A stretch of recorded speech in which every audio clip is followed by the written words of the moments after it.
One summer morning, many Boston residents gathered in front of the oak prison door. Even some were elbowing their way through the crowd to the front. The women in the crowd showed great interest of what was about to come. These women were not like the ones these days that have a smaller frame. They had broad shoulders and large busts. Ladies, if I were to choose the punishment for that dirt Hester Prynne, she would not have gotten off as lightly. They should have branded Hester Prynne's forehead with a hot iron. Another woman says, "Who cares about the marks or brands, whether they're on our gown or the skin on our forehead? This woman has brought shame on all of us. She should die." Quiet now, you gossipers. The prison door is opening. Here comes Mistress Prynne. The prison door flung open. The town beadle came out first. Then stepping out with dignity into the fresh air was Hester Prynne.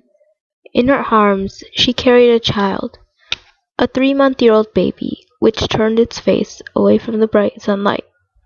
It was the first time the baby had seen light, because it spent only its life in the dark of the prison. The young woman stood in front of the crowd, holding her baby tightly to her chest. On the front of her dress, in fine red cloth decorated with gold thread, was the letter A. Hester was going to tell Dimmesdale who the man who was his friend really was. For several days she tried to meet him on one of his long walks. She could have visited him in his study, but she was afraid she might run into that old Roger Chillingworth. Dimmesdale had gone to visit the Apostle Eliot. He would probably return at a certain time in the afternoon of the next day. So Hester set out with little Pearl. The forest was black and dense, and the day was cold and grim. Gray clouds hung over their heads. The sunshine was flickering along the path. "Mother," said Pearl, "the sunshine does not like you. It runs away and hides because it is afraid of something on your chest. Stay here and let me run and catch it. I am only a child. It will not run from me. I don't wear anything on my chest."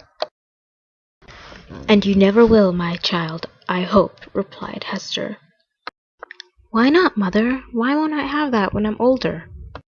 "Run away, child, and go catch the sunshine."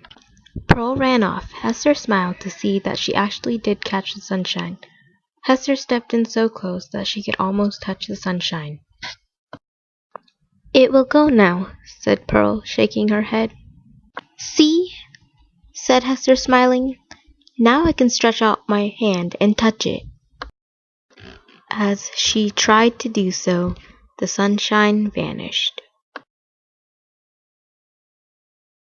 After the decision to move to Europe, happiness and joy filled Hester and Dimmesdale. This joy I feel again. I thought there was no joy left in me. I have thrown myself sick, sinful, and miserable. Down these forest leaves I am a new man. I have already reached a better life. Why didn't we find it sooner?" said Dimmesdale. "Let's not look back," said Hester. "The past is gone. Why should we still drown ourselves in this? Look, with this symbol I can undo everything and make it seem like it never happened." She undid the clasp that fastened the scarlet letter. Taking it from her bosom, she threw it among the leaves. With the symbol gone, Hester let out a long sigh. Shame left her spirit. And then she took off her cap that had hidden her hair. Dark and rich hair fell upon her shoulders. Her womanhood was back. The earth and the sky's sorrow vanished, and then the sunshine came and flooded the dark forest.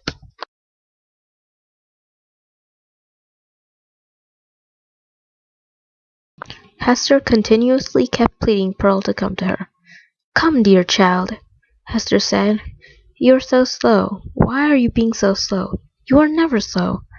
A friend of mine, who's also your friend, is here. From now on you will be loved twice as much. Leap across the brook and come to us. You can leap like a young deer." Pearl stayed on the other side of the brook. She looked at Dimmesdale, and he put his hand over his heart. The gesture became involuntary. After some time, Pearl pointed her finger towards her mother's bosom. "You strange child, why don't you come to me? Hurry, Pearl, or I will be angry with you. Come across the brook, or I will come get you myself." Pearl then started to make violent gestures and shrieking, still pointing at Hester's bosom. "I see what's wrong," said Hester. "Children don't like seeing things that they see every day being changed. Pearl misses seeing something I always wear." Please, said Dimsdale, if there's any way of stopping her, please do it now. Calm her if you love me. "Pearl, look at your feet, there in front of you, on the other side of the brook," said Hester. The child looked where her mother said to. The scarlet letter lay there.